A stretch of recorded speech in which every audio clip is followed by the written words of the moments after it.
கம்பி கட்டின கதை தீபாவளிக்கு ரிலீஸு. அதுக்கு முன்னாடி இங்கே ஒரு ஆடியோ ஃபங்க்ஷன், ஒரு சிறப்பான ஒரு ஃபங்க்ஷனாக இருக்குது. அதில் எனக்கு ரொம்ப சந்தோஷம். இதில் ஒருத்தராக பற்றி பேசுவோம். இந்த டைரக்டர் ராஜநாதன் இருக்கார் பாருங்க, அவர் ஃபஸ்ட்டு இந்த மாதிரி கதை இப்படி இப்படின்னு என்கிட்ட சொன்னார். நான் அவர் சொல்கிறப்பெல்லாம் அப்படி பார்த்துக்கிட்டே தான் இருந்தேன். இவர் தொப்பியை கழட்டிட்டு பேசுவாரா, தொப்பியை கழட்டாமல் பேசுவாரா, இல்லை பேட்ச் வச்சுருக்காரா, இல்லை விக்கு வச்சுருக்காரா, இல்லை என்னைய மாதிரி வழுக்கையா, இல்லை சொட்டையா, மொட்டையா, என்னடா செஞ்சுருக்காருன்னு தெரியல. அப்போ நான் கேட்டேன், கதையெல்லாம் நல்லா தான் இருக்குது, காசு வாங்கியாச்சு, நடிக்க போகிறோம், ஒன்றும் பிரச்சனை இல்லை, ஷேவ் பண்ணியிருக்கீங்களே என்னைய மாதிரி வழுக்கையான்னாரு. சத்தம் போடாதீங்க என்ன அப்படின்னாப்புல. சரி ஓகே, உண்மையை ஒத்துக்கிட்டாரு அப்படின்னாச்சு. தம்பி டைரக்ட் பண்ணார், நம்ம பண்ணிட்டோம். அதுக்கு அடுத்து இந்த ரவி சார் ப்ரொடியூசர் இருக்கார் பார்த்தீங்களா, புது புது ஹோட்டலாக கூப்பிட்டு போய் முருகானந்தத்தை சாப்பிட வச்சுருக்கீங்க, ஸ்விம்மிங் பூலில் குளிக்க வச்சுருக்கீங்க, எனக்கு மட்டும் பட்டையை போட போட்டு நட்டி சாரோட ஆட விட்டுருக்கீங்க. சரி இருந்தாலும் பரவாயில்ல, ரிலீஸ்க்கு ஒரு வாரம் இருக்குது, ஒரு 4-5 கடை பிரியாணி கிடைக்கும், கூப்பிட்டு போயிருங்க. Okay sir. அவங்க டீம் எப்படின்னா, ப்ரொடியூசர் சாரு, இந்த டைரக்டரு ராஜநாதன் எல்லாருமே ஜிம்முக்காரங்க. ஜிம்மு கெட்ட பழக்கமே கிடையாது. எப்போ பார்த்தாலும் காலையில் 3 மணி நேரம் ஒர்க் அவுட்டு, சாயந்தரம் 3 மணி நேரம் ஒர்க் அவுட்டு. எவனாவது சேர்த்து குடிச்சிருந்தா கூட அவனை பார்த்து முறைச்சிக்கிட்டே இருப்பாங்க. தண்ணி அடிக்கிறவனை பார்த்தா 10 அடி ஓடி போயிடுவாங்க. இவங்க பக்கத்தில் நம்ம உட்காந்து என்னடா பண்ணுறது அப்படின்னா, இல்லை சார் காலையில் இங்கிலீஷ் படிக்க போகல சார், சார் இன்னைக்கு காலையில் ஈவினிங் போயிடலாம் சார், எத்தனை சார் சார் இன்றைக்கி இவ்வளோ நல்ல தர்ஷனம் நடந்தீங்க சார், நான் கூட்டு பண்ணுவோம் சார், டைப் பண்ணுவோம் சார், சார் இந்த கூட்டு எடுத்துக்கேன் சார், சார் அங்கிட்டு போங்க சார், அங்கிட்டு போங்க, தட்டை பார்ப்பங்க சாப்பிட, இது கொலஸ்ட்ரால் இன்ஃபேக்ட் இது நீங்கள் அதுக்கு ஐயோ தப்பிக்க முடியாது போல அப்படிங்கிற அளவு அவங்க பயங்கரமான ஃபிட்டு. ஸோ இந்த படத்துக்கு நம்ம போயிட்டோம். நட்டி சார் அது முருகானந்தத்தை சொல்லிடுவோம். முருகானந்தம் எனக்கு ஒரு படம் கபாலி டாக்ஸ்க்கு முன்னாடி ஒரு படம் நடித்தோம். அந்த படத்தில் கொஞ்சம் மீட் பண்ணோம், அதெல்லாம் பேசணும் வச்சோம். எனக்கு தெரியல, எனக்கு அவருக்கு என்ன எவ்வளோ பிடிக்கும் தெரியாது, ஆனால் எனக்கு அவரை ரொம்ப பிடிக்கும். ஏன்னா எங்கள் டைரக்டர் மணிவண்ணன் சாரோட சின்ன சாயலில் இருப்பார். அதனால் எனக்கு அவர் முருகானந்தத்தை பிடிக்கும். நல்ல ஹியூமரு, நல்லா பேசுவார். நான் ஒன்று சொன்னேன்னா அவர் ஒன்று சொல்லுவார், அது மாதிரி இருக்கும், இது மாதிரி இருக்கும், அது நிறையா இருக்கும். இப்போது அவரோட அந்த ஒர்க்கு அந்த சின்சியாரிட்டி எல்லாமே இருக்கும். இன்னொரு விஷயம், நீங்கள் இங்கே பேசிக்கிட்டு இருக்கீங்கள, இடையில தப்பாக பேசுகிறேன். நிறையா பேர் ஃபுல்லாக பேப்பரில் வெற்றியை பார்த்துட்டு தான் நாங்கள் ஷூட்டிங்கே போவோம்னு தயவு செய்து பொய்யா சொல்லி தொலைங்க. அதை விட்டுட்டு அங்கே தான் போய் எழுதுவோம்னா இவங்க என்ன தான் செய்வாங்க மற்ற நேரம்? அடுத்த ப்ரொடியூசர் நினைப்பார்ல, அங்கதான் போய் பேசுவோம், அங்கதான் மாறும், உடனே சொல்லுவாரு, இவர் ஒண்ணு சொல்லுவார், அவர் ஒண்ணு சொல்லுவார், அவங்க சொல்லிடுவாங்க, சொன்னால் விளங்கிடும் சார். பேப்பர்ல உட்காந்து படிச்சு பேப்பர்ல வெற்றியை பார்த்துதான் சார் நாங்க ஷூட்டிங்கே போவோம். இந்த ஃபுட்டேஜ் 80 அடிக்கு மேல எடுக்க கூடாதுதான் சார் போவோம். 3 லென்ஸ் தான் சார், 8 ஷாட் 16, அதை டிவைட் பண்ணிக்கிறோம் சார், இது ட்ராலி இது ட்ராக் ஃபிக்ஸ் பண்ணி தான் சார் போவோம் சொல்லி தொலைங்க. அங்கே போய் தான் பண்ணுவோம். அப்போ அடுத்த ப்ரொடியூசர் உங்களுக்கு எப்படி அட்வான்ஸ் கொடுப்பாங்க? எப்போ இவங்க அங்கே தான் பண்ணுவாங்க, அவங்க அங்கே தான் பண்ணுவாங்க, உங்களுக்கு எப்படி ரூம் போட்டு கொடுப்பாங்க, எப்படி சோறு போடுவாங்க? அப்படிலாம் சொல்லாதே, போய் சொல்லி பழகுங்க. புரியுங்களா உங்களுக்கு? அதனால எல்லாமே நாங்கள் ப்ரிப்பராக தான் போவோம் அப்படிங்கிற மாதிரி வச்சுக்கோங்க. அடுத்து யாரோ ஒருத்தர் சொன்னாங்க, நான் மறந்துட்டேன், மைக் டைசனை கூப்பிட்டு இங்கே கபடி விளையாட சொன்னாங்கன்னு. ரவி சார் சொன்னார், என்னை கூட சொல்லியிருக்கலாம் சார், உசைன் போல்ட்டை கூப்பிட்டு இங்கே பட்டை விட வந்திருக்காங்க, உசைன் போல்ட்டை கூப்பிட்டு சின்ன பிள்ளை பட்டை விட வந்து என்னையும் சொல்லியிருக்கலாம் சார். அடுத்த ஃபங்க்ஷன்லாம் சொல்லுங்கள் சார், இதுக்கு இடையில டிவிக்கெல்லாம் போகிறோம்ல, அங்கே பார்த்து ஏதாவது சொல்லி விடுங்க, கொஞ்சம் சம்பளம் யாரட்டும், ஏறிட்டாலும் அவங்க கொடுத்துட்டாலும் நம்ம வாங்கிட்டாலும். அடுத்து ஒரு மனுஷன் எப்ப பேரை மாத்தலாம், எப்ப பேர் வைக்கலாம், இந்த பேர் குழப்பத்திலே சாம்ஸ் ஒண்ணு பாரு, நிறைய பேர் மறக்க போறாங்க. ஜாபா சுந்தரேசன், இன்னும் 10 வருஷம் கழிச்சு புல்லட்டு புருஷோத்தமே, அதுக்கடுத்து இன்னும் 15 வருஷம் கழிச்சு டிவிஎஸ் சின்னசாமி.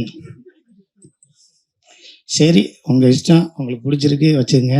ஆனால் இந்த ஜாவா சுந்தரேசனை நான் தினமும் ஜாவா சுந்தரேசனா சாம்ஸு, ஜாவா சுந்தரேசன் சாம்ஸு, ஜாவானா சாம்ஸு, சாம்ஸு அப்படின்ட்டே மனப்பாடம் பண்ணிக்கிட்டு இருக்கேன். நீங்களே ஒரு தடவை ஜாவா சுந்தரேசன் மெசேஜ் அனுப்ப போகிறீங்க, நான் சாம்ஸிட்ட கேட்டு உங்களை கூப்பிட்றேன்னு சொல்ல போகிறேன் பாரு. சேட்டை.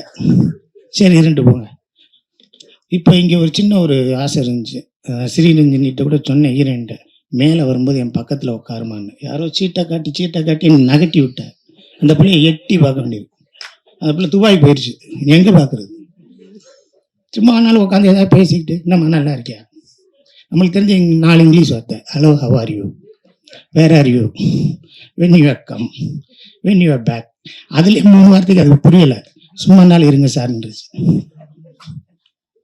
அப்புறம் செகண்ட் ஹீரோயினி அந்த பொண்ணு நல்லா நடிச்சிச்சு, அழகாக இருக்காங்க, ரொம்ப நல்லா நடிக்கிறாங்க. அவர் செகண்ட் ஹீரோ. அந்த ஆள் பக்கமே திரும்பி பார்க்கக்கூடாதுன்னு வச்சுட்டேன். அந்த ஆள் இப்படி உடம்பு வச்சுருந்தாம நம்மளாம் என்ன செய்யறது? எதுக்கு தான் இப்படி வச்சிருக்காங்களோ? வீட்டுக்கெல்லாம் போக மாட்டேங்களா? சின்னலே படுத்து கிடப்பே, அடுத்தவங்க பற்றி நினைக்கவே மாட்டேன். கூட்டுமையா அவனை எல்லாம் நினச்சா? சோறு திங்கிறது இல்லை, காப்பி குடிக்கிறது இல்லை, 1 லிட்டர் தண்ணிக்கு மேலே குடிக்கிறது இல்லை. இங்கே பக்கத்தில் ஒருத்தன் அப்பளமும் ஊறுகாய் ஈரையெல்லாம் வச்சு தின்னுக்கிட்டு இருக்கானே, அவனை அப்படியே பார்க்குறது, முறைச்சு பார்க்குறது. உங்களை சாப்பிடக்கூடாது நாங்கள் சொன்னோமா? Natty sir, I love you sir. நான் கடவுள் நடிச்சாச்சு, ஒர்க் பண்ணியாச்சு. என்னடா செய்ய போகிறோம், எவ்வளோ சம்பாதிக்க போகிறோம், என்ன செய்ய போகிறோம்? பொழைச்சிருமா அந்த சினிமாவில்? நம்ம கப்பல் கரையேறிடுமா? என்னடா செஞ்சிடும்? யார் தடையத்தையா ஃபாலோ பண்ணிட்டு போயிடுமா, இல்லை நம்ம தடம் பதிச்சிடுவோமா? அப்படியே ஒரே குழப்பம். நான் கடவுள் போஸ்டரை பார்த்துக்கிட்டு இருக்கேன் ஏவிஎம்மில். என் மனைவி ஃபோன் பண்ணுறேன், நாளைக்கு படம் ரிலீஸ் ஆனவுடனே நான் வந்து தினம் 10,000 ரூபா சம்பளம் கேட்க போகிறேன். அப்படியாங்க? கொடுப்பாங்களா? கொடுப்பாங்க, பெரிய படம்ல, அதெல்லாம் நீ நடிகன்னு 10,000 ரூபா கொடுப்பாங்க. ஒரு 20 நாள் கழிச்சு முன்னாடி ஃபோன் பண்ணான், யாராவது கூப்பிட்டாங்களான்னு. கூப்பிடவே இல்லை. ஏன் 10,000 ரூபா கேட்குறீங்க? ஒரு 5,000 ரூபா கேளுங்க, போதும், கொஞ்சம் கொஞ்சமாக சேர்த்துக்கலாம். சரி, 2,000 ரூபா வரைக்கும் வந்துட்டான். 2,000 ரூபா கேட்டால் தருவாங்களான்னு. வரவே இல்லை. மாயாண்டி குடும்பத்தார் ரிலீஸ் ஆயிடுச்சு. படம் ஹிட்டு. அதுக்கப்புறம் ரவி மரியாட்ட வந்து எனக்கு ஃபோனு, பங்காளி வாங்க, ஒரு படம் பண்ண போகிறேன், மிளகான்னு ஒரு படம் பண்ண போகிறேன், நீங்கள் நடிங்க. யார் ஹீரோ? நட்டின்னு ஒருத்தர், பிஆர் விஜயலட்சுமி அஸ்டண்டாக இருந்தார். ஆமாம், மணிவன் சார் இருந்தார். ஆமாம், தெரியுமே, எங்கள் சுந்தர் சாரோட ஃப்ரெண்டு, வாங்க அப்படின்னாரு. ட்ரெஸ்ட் போடுறது போனேன். மேலே வாங்கன்னு கூப்பிட்டாரு. சார், நீங்கள் ஹிந்திலெலாம் நிறையா படம் பண்ணியிருக்கீங்களே, கேமராமேனை பண்ணியிருக்கீங்களா? ஆமாம். நீங்கள் பரமக்குடி தானே? கமல் சார் ஊர். என்னென்ன ஹிந்தி படம்லாம் பண்ணியிருக்கீங்க? தமிழ் படம் என்னென்ன பண்ணியிருக்கீங்க? மனோபாலா சார் அது தானே படம்லாம். இதுக்கப்புறம் இன்னொரு படம் பண்ண போகிறேன் அவருக்கு. ஓ, இங்கே வாங்க அப்படின்னு கூப்பிட்டு டிராவிலேருந்து ஒரு 4 லட்ச ரூபாய் செக்கு கொடுத்தாரு. 4 லட்ச ரூபாய்க்கு இந்தாங்க, வச்சுக்கங்க சார், ஷூட்டிங் வாங்க போகலாம். எத்தனை நாள் உங்களுக்கு சொல்லியிருக்காங்க? ரவி 30 நாள் சொன்னேன். படத்தை இருந்து முடிச்சுட்டு வந்துடுவோமா? போகலாம் சார் அப்படின்னும். படம் பேர் மிளகா. போயிட்டோம். நானும் நண்டி சார் தான் ரூம்லேயே இருப்போம். நான் அவர்கிட்ட பேசுவேன், இவர் என்கிட்ட பேசுவார். அன்றா காஷிப்லேருந்து, அவர் தம்பிலேருந்து, ஹிந்தி படத்துலேருந்து, இங்கிலீஷ் படத்துலேருந்து நிறையா பேசிக்கிட்டே இருப்போம். ஒரு நாள் ஃபோன் எடுத்துகிட்டு வெளியே வந்து நான் பேசுகிறேன், நைட்டு ஒரு 9 மணிக்கு. அப்போ யாரோ ஒருத்தன் வந்து செல் எடுத்துகிட்டு வந்து என் கூட ஃபோட்டோ எடுக்கணும்னு நினைக்கிறேன். நான் என்ன, ஒழுங்காக போயிரு, அடி வாங்க போடா, இந்த மாயாண்டி குடும்பத்தார்கிட்டனால என் கூட ஃபோட்டோ எடுக்கணும், போடான்னு சொல்லி சத்தம் பண்ணிட்டேன். அவன் போனவன் 20 பேரை கூப்பிட்டு வந்துட்டான் என்னை அடிக்கிறது. அந்த படத்தில் லூசா நடிக்கிறாங்கடா. அவன் வந்து இன்னை அடிக்கணுங்கிறான்டா. நம்ம ஊரில் மதுரையில் திருப்பரங்குன்றத்தில் நம்மளை அடிக்கணுங்கிறான்டா. அவனை வாடான்னு சொல்லி அவங்க ஒரு 12 பேர் வந்துட்டாங்க. இவருக்கு தெரிஞ்சிச்சா, சிங்கப்பள்ளி சார் ஏதோ சொன்னாரா, அந்த திருப்பரங்குன்றத்துலேருந்து அடிக்க வந்துட்டாங்க சாருங்க. இவர் வெளியே வந்து கைலி வேஷ்டியை முடிச்சுக்கிட்டு, எவடாவன் யாரால என்ன நினைச்சுக்கிட்டு கத்துறாரு. அவங்க எல்லாரும் அமைதியா இருக்காங்க. சிங்கம் புலி வீட்டுக்குள்ள தூங்குது, பயந்து போய் தூங்குது. பரமக்குடி கர்ரு கத்துறாரு, நாளில் ஒழுங்கா வெளியே வந்திருக்கணும், நம்மளை அடிச்சு போய் கல்லை விட்டு எரிஞ்சுடுவாங்க. நான் உள்ளே படுத்திருக்கேன். இவர் 12:30 மணி வரைக்கும் அவங்களை போனால் அடிச்சு பற்றி விட்டார். அது மாதிரி நிறைய இன்சிடென்ட். மிளகாயில் ஆரம்பித்தது, போன வருஷம் உலகம் ஃபுல்லாக ஓடின மகாராஜா வரைக்கும் அவர் கூட நான் இருக்கேன், என் கூட அவர். இந்த படம் கேரக்டர் எப்படி பண்ணலாமா பண்ண வேணாமா என்ன, நான் பாம்பேலேருந்து ஃபோன் பண்ணுறேன், வாங்க பண்ணிக்கலாம் வாங்க பண்ணிக்கலாங்கிறது. மகாராஜா படத்தில் டெய்லி நைட்டு அனுராக் காஷ்யப்பை கூப்பிட்டு வச்சு, இவர் தான் சிங்கப்புலி, இவர் தான் சிங்கப்புலி அப்படின்னு என்கிட்ட பேசிக்கிட்டே இருப்பார். இப்போ சதுரங்க வேட்டை மாதிரி இந்த படம் கம்பி கட்டும் கதையும் ஒத்துருக்கு. இப்போ நான் அவர்கிட்ட கேட்டேன், இந்த மாதிரி ஏமாத்துற மாதிரி நீங்கள் உலகத்தை ஊரை ஏமாற்றி சம்பாதிக்கிற மாதிரி நிறைய கதைகள் வருது, உங்களவே அணுகிறாங்களே அது என்னன்னு கேட்டேன். இவருக்கு என்னன்னா, ஒரு நாளைக்கு நான் ஒரு தடவை சாமி கும்பிடுவேன். ஒரு நாளைக்கு காலையில் இருந்துச்சுன்னா குளிச்சேன்னா சாமி கும்பிடுவேன், குளிக்கலைன்னா சாமி கும்பிட மாட்டேன், சாப்பிட்ற முன்னாடி சாமி கும்பிடுவேன். லேசாக சாப்பாடு எடுத்து இந்த இப்படி இப்படி வைப்பேன், அவ்வளோ. சாப்பிட்றதுக்கு முன்னாடி 3 நிமிஷம் சாமி கும்பிடுவாப்புல, காப்பி குடிக்கிற முன்னாடி 4 நிமிஷம் சாமி கும்பிடுவாப்புல, தூங்கும்போது சாமி கும்பிடுவாப்புல, ஃப்ளைட் ஏறுறதுக்கு முன்னாடி சாமி கும்பிடுவாப்புல, இறங்கினோடனே சாமி கும்பிடுவாப்புல, யாருக்காவது ஒருத்திட்ட பேசணுன்னே தேங்க்ஸ் மேடம் அப்படி கும்பிடுவார், என்னென்னமோ செய்வார். அவர் சதுரங்க வேட்டையில் ஊரே ஏமாத்துற மாதிரி பண்றேன்னா எப்படி? இப்போ என்னைய பார்த்தோன்னே சொல்லுவாங்க, இல்லை ஒரு பிச்சைக்காரன் நடின்னு. நான் அதுக்கு அடுத்த படத்தில் லூசா நடி, என் முன்னாடி வைப்பா, உன்னை பார்த்து கேரக்டர் எழுதுவாங்களா இல்லை எழுதிட்டு கூப்பிடுவாங்களான்னு. அது மாதிரி நான் அவர்கிட்ட கேட்டேன், சகோதரன் நட்டிகிட்ட கேட்டேன், என்னது அவர் கதை கேட்குறாரு, ஒரு கம்பெனியில் கதை கேட்டிருக்காரு. அவர்கிட்ட அந்த டைரக்டர்கிட்ட கேட்டிருக்காரு, சரி இந்த படத்தில் நான் நல்லவனா கெட்டவனா, வேல்நாயகர் மாதிரி கேட்டிருக்காரு, நல்லவனா கெட்டவனா. அதுக்கு அவர் தெரியலேன்றிருக்காரு.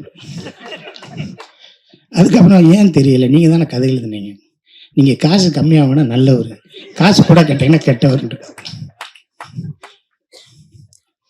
சரி, நான் நல்லது கெட்டவனாவே 2 பேர் இருக்காரு. அவன் குழம்பி போயின்னா வரல, அவன் எங்கே போயிட்டான்னு தெரியல.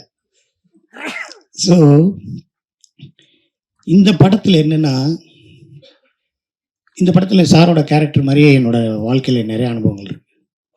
எங்கள் ஊர்லேயே நிறைய பேர் ஃபாரின் போகணும்னு சொல்லிட்டே இருந்தாங்க. நான் ஒரு ஆளுக்கு கூப்பிட்டு போய், இவர் ஃபாரினுக்கு அனுப்புகிறாரு, உங்கள் பாஸ்போர்ட்லாம் கொடுங்க, இவருக்கு பணமெல்லாம் கொடுங்க, அப்படி இப்படின்னு சொன்னேன். வாரத்துக்கு ஒரு தடவை நான் ஒரு 2 ஆளாக கூப்பிட்டு போகிறேன். 70,000, 1 லட்சம், 80,000 ஆளுகளை கூப்பிட்டு போயிட்டே இருக்கேன். அந்த ஆளும் காசு வாங்கிட்டே இருந்துட்டு, என்னடா அந்த ஆள் நம்மளுக்கு பெரிய பிஆர்ஓ இருக்கான், நம்ம ஒரு பெரிய மார்க்கெட்டிங்கை கொண்டு வர்றான், நிறைய பேரை கூப்பிட்டு வர்றானே அப்படின்னு சொல்லிட்டு, தம்பி உன்னோட ஆசை என்னன்னு கேட்டான். நான் என்ன சார், சினிமா எடுக்கணும் சார், டைரக்ஷன் பண்ணணும் சார், நான் ப்ரொடியூஸ் பண்ணுறேன் தம்பி, ஆனால் ஒன்று நான் ஒரு டைட்டில் சொல்லுவேன், அதுக்கு நீ கதை பண்ணு, நான் படம் பண்ணுறேன். என்ன சொல்லுங்க சார். போலீஸ் என்ன செய்யும், போலீஸ் என்ன செய்யும், சூப்பர் சார் அப்படின்னு சொல்லிட்டு நான் 2 பேரை கூட்டு போயிட்டே இருக்கேன். அந்த காசு வாங்கி போட்டுகிட்டே இருக்காப்புல. நானும் போலீஸ் என்ன செய்யும், போலீஸ் என்னடா செய்யும், எப்படி செய்யும், எதை செய்யும் எழுதிக்கிட்டே இருக்கேன். ஒரு நாள் காசு வாங்க ஓடி போயிட்டாப்புல. அந்த ஆளை தேடுறேன், தேடி பார்க்குறேன், அந்த ஆளை அளவே காணாம். அந்த ஆள் எந்த ஊரில் இருக்கான்னு தெரிஞ்சு போச்சு. அந்த வீட்டில் போய் காசை வாங்கிக்கலாம் அப்படின்னு சொல்லிட்டு நானும் என் ஃப்ரெண்ட்ஸ் எல்லாம் போனால் அவன் ஒரு சம்சாரம் கறிக்கோட்டையில் பல்லு விளக்கிட்டு இருக்கு. இவன் கொண்டு போன காசு 16 லட்சம் ரூபா. எப்படி கிடைக்கும்? கோபால் பல்படினா கூட கொடுத்துருவாங்க, கறிக்கோட்டையில் விளக்கிட்டு இருக்கு. சரி கிடைக்காதுன்னு சொல்லி 6 மாதம் கழிச்சு அந்த ஆள்கிட்ட போலீஸு, அவர் அந்த ஓடி போனார்ல, அவர் நம்பர் கிடச்சிச்சு. நான் ஃபோன் பண்ணுறேன், ஹலோ என்ன நினச்சிக்கிட்டு இருக்கேன், திருநெல்வேலி டிஎஸ்பி எங்கள் சொந்தக்காரர், மெட்ராஸில் அவர் சொந்தக்காரர், எங்கள் மினிஸ்டர் அவர், எங்கள் எம்எல்ஏ அவர், வார்டு கவுன்சிலர், தூக்கிடுவோம், போலீஸில் கம்ப்ளைண்ட் கொடுத்துருவேன். தம்பி உனக்கு ஒரு டைட்டில் சொன்னேன், அதை சொல்லுப்பா அப்படின்னாரு. போலீஸ் என்ன செய்யும், வச்சிருப்பா தம்பி, போலீஸை வச்சு தூக்கிடுவேன், உள்ள வச்சு போடு அப்படி இப்படின்னு சொன்னேன். தம்பி உனக்கு 6 மாதத்துக்கு முன்னாடி ஒரு நம்பர் கொடுத்தல, என்னாச்சு, போலீஸ் என்ன செய்யும், வச்சிருப்பா. அப்ப அவர் ஆல்ரெடி முன்னாடி சொல்லிட்டாரு, நம்மளுக்கு அது தெரியல. இது மாதிரி ஏமாத்துற ஆளுகள் நிறைய பேர் இருக்காங்க. சதுரங்கவேட்டையில் இருக்கட்டும், இந்த படமும் பாருங்கள். ஏமாத்துறவங்க இப்படிலாம் ஏமாற்றுவாங்க, ஆசையை தூண்டுவாங்க, நீங்கள் நேர்மையாக இருங்க இருங்க இருங்க அப்படி தான் சொல்லிட்டு இருக்கோம். அப்புறம் எங்கள் ஊரில் இன்னொரு ஆள் ஏமாத்து, வாங்க நாளைக்கு ஃபாரின் போகலாம், எல்லாத்தையும் ஏற்றுனார். 15-20 பேர் ஏற்றுனார். ஏற்றினோடனே இன்னைக்கு நான் அனுப்பவே இல்லை. ஒரு நாள் நாளைக்கு வாங்க, ஞாயிற்றுக்கிழமை எல்லாம் ஏறிடலாம், ஞாயிற்றுக்கிழமை வாங்க நாளைக்கு வாங்கன்றாங்க. நாளைக்கு ஏற்றலை. உடனே அவங்க நேரம் போனாங்க, என்ன சார் இன்னைக்கு ஃப்ளைட் ஏற்றுறீங்க, என்னாச்சு? ஞாயிற்றுக்கிழமை ஏர்போர்ட் லீவு, பூட்டிட்டு சாவி எடுத்து போயிட்டாரு செக்யூரிட்டி. நீ வாங்க திங்கக்கிழமை வாங்கன்றிருக்கான். இந்த மாதிரி சொல்லிடுறான் பாருங்க, இப்படி ஏமாத்திருக்கான் பாருங்க. எங்கள் சொந்தக்கார பொம்பளை ஒன்று இருக்கு, எங்கள் மாமன் ஒருத்தன் பிடிச்சி ஏதோ வஞ்சிக்கிட்டே இருக்கு, வேலைக்கு போக மாட்டேன் வஞ்சிக்கிட்டே இருக்கு. அவன் பொண்டாட்டி தொல்லை தாங்க மாட்டான். எங்கள் மாமி என்கிட்ட ஓடி ஒழிச்சிட்டான். பொண்டாட்டி நேராக போலீஸ் ஸ்டேஷன் போயிடுச்சு, புருஷனை காணாம. போனோடனே கேட்குது, என்னம்மா புருஷனை காணாம, இப்படிலாம் வந்தீங்கன்னா எப்படிமா புருஷன் சரிம்மா, சரி எப்படியா கண்டுபிடிச்சி கொடுங்க, சரிம்மா அவன் போட்டா விடுமான். இந்த பொம்பளை அந்தம்மா போட்டா கொடுத்துருக்கு. ஏம்மா காணா போன உன் புருஷன் தானே, உன் புருஷன் போட்டா விடுமான் இருக்கார். இல்லைங்க, இந்த போட்டாவில் விளம்பரம் கொடுங்க, நான் காணா போனேன்னு, நான் போயிட்டேன், நான் வீட்டுக்கு நம்ம பிடிச்சிக்கலாம்.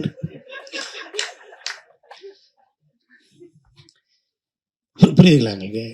ஆக இப்படி எல்லாமான ஒரு மிகப்பெரிய நகைச்சுவைகள், ஏமாற்று வேலைகள் எல்லாமே இருக்கும் சமூகத்தில், எல்லாமே இருக்கும். இந்த கம்பி கட்டின கதையில் எனக்கு என்னென்ன ஒரே ஒரு விஷயம் என்னென்னா, யார் எப்படியெல்லாம் ஏமாற்ற போகிறாங்க, என்ன செய்கிறாங்க அப்படிங்கிறதெல்லாம் இருக்கும். முருகானந்த திட்டம்லாம் கேட்பேன், டைலாக் என்ன சொல்கிறேன்னு. நான் சொல்கிற மாதிரி நீ சொல்லு, ஆசிரமத்தை நடத்து, என்ன சொல்ல, வரியை பாட்டாக்கு, பாட்டை வரியாக்கும் பார்ப்பேன். வரியை எப்படி பாட்டாக்குறது, பாட்டை எப்படி வரியாக்குது? நிலவு வந்ததும் மலர் மலர்ந்ததா, மலர் மலர்ந்ததும் நிலவு வந்து, பாட்டு தானே, அதை வரியாக்கு. நிலவு வந்ததும் மலர் மலர்ந்ததா, மலர் வந்ததும் நிலவு வந்ததா, அதுதான் பாட்டாக்குறது. வரியை பாட்டாக்கு, பாட்டாக்கு. கிளைமேக்ஸ்லாம் ஒரு நாள் முருகானந்தத்தை கட்டி பிடிச்சேன், நானும் அவன் பேசுவோம். என்னென்னமோ சொல்கிறீங்களே சாமி, இந்த ஆசிரமத்தை எப்படி காப்பாற்றுறது?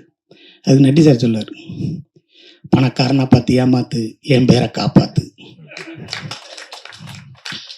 என்னையா அப்படின்னு பேசிட்டு சிரிக்கிறார் நட்டி. நான் சிரிச்சுட்டு பேசுறேன், என்னாச்சு? பணக்காரனை பார்த்து ஏமாத்து, என் பேரை காப்பாத்து அப்படிப்பாரு. ஸோ இந்த மாதிரியான நிறைய பஞ்சஸ் இந்த படத்தில் இருக்கு. கம்பி கட்டின கதை. ரவி சார் ரொம்ப கஷ்டப்பட்டு தான் நண்பனுக்காக ஒரு படம் பண்ணியிருக்காரு. நண்பனுக்காக நான்லாம் ஒரு 2 புரோட்டா வாங்கி தருவேன், ஏதாவது சரக்கு இருக்கு அப்படின்னா சரக்கு வாங்கி தருவேன், ஏதாவது ஊருக்கு போகிறேன்னா காசு கொடுப்பேன், தேங்க்ஸ் மாப்பிள்ளைன்னா ஒரு 5000 ரூபா கொடுப்பேன். அதுக்கு மேலே அப்படியே ஆட்டம் காட்டுவேன், தரவே மாட்டேன். ஆனால் இந்த ஆள் பல கோடிகளை போட்டு நண்பனுக்கு படம் எடுத்து.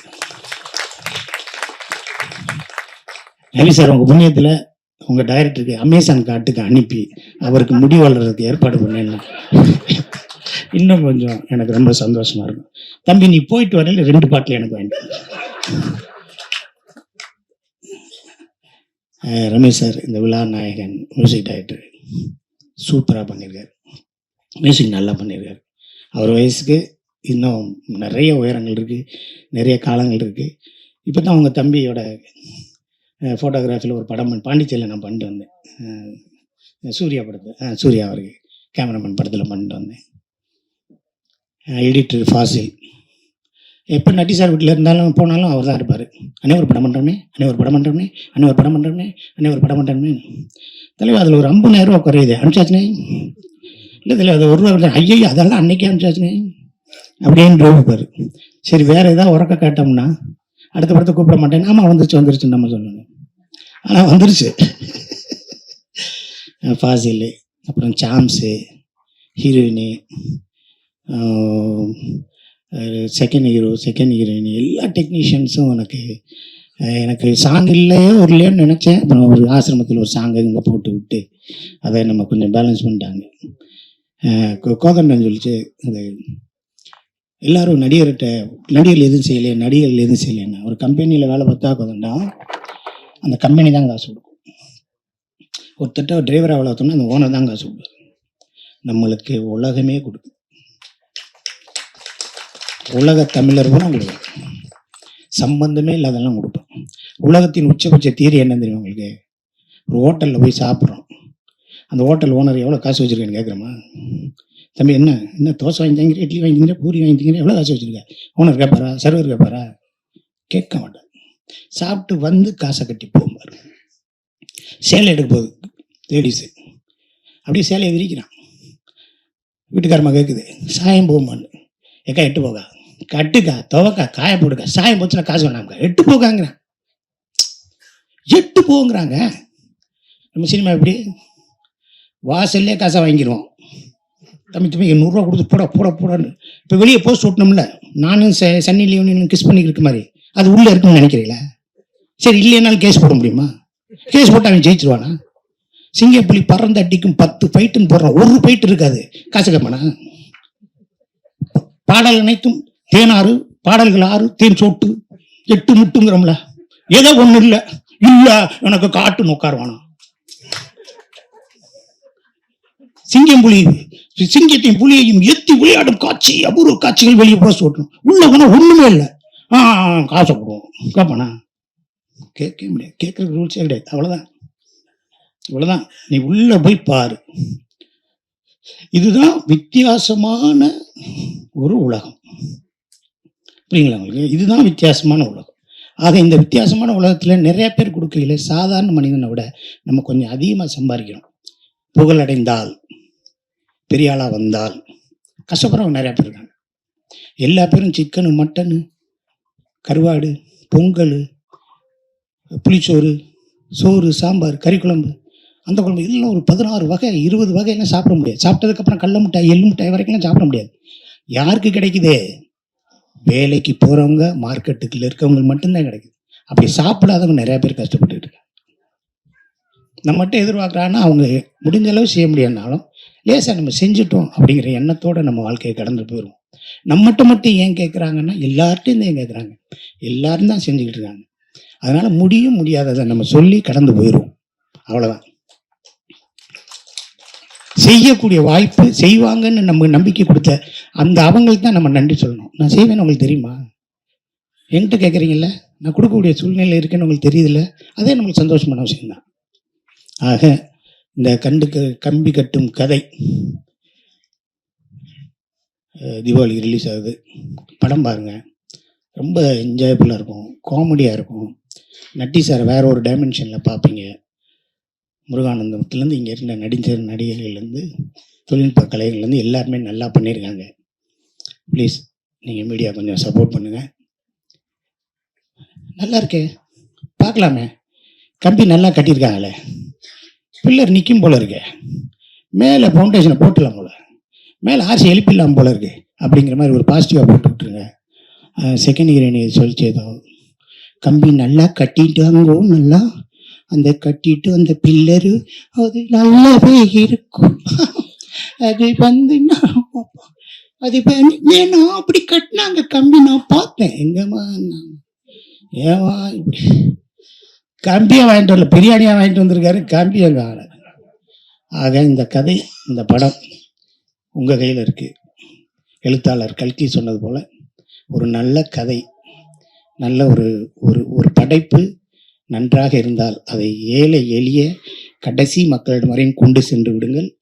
அதிலிருந்து ஏதாவது தவறுகள் இருந்தால் அதை சுட்டி காட்டுங்கள்னு எழுத்தாளர் கல்கி சொல்லியிருக்காரு. இதில் நல்லதை நீங்கள் எழுதணும், குறைகள் இருந்தால் சுட்டி காட்டுங்கள். ரவி சார் கூட சாயந்தரம் என்னை பார்த்து பேசணும்னாரு. எனி டைம் அடுத்த படத்துக்கு அட்வான்ஸ் கொடுப்பாருன்னு நினைக்கிறேன். சாயந்தரம் பார்த்து பர்ஸை வீட்டில் வச்சுட்டேன்னு ஏதாவது சொன்னார்னா ரொம்ப டென்ஷன் ஆயிடுவேன். இல்லாட்டி ஜிபே ஏதாவது பண்ணுங்க. 10 நிமிஷம் கூட பேசுகிறீங்க. ஐ லவ் யூ சார், தேங்க்யூ. எல்லாம் படம் பாருங்கள். நன்றி.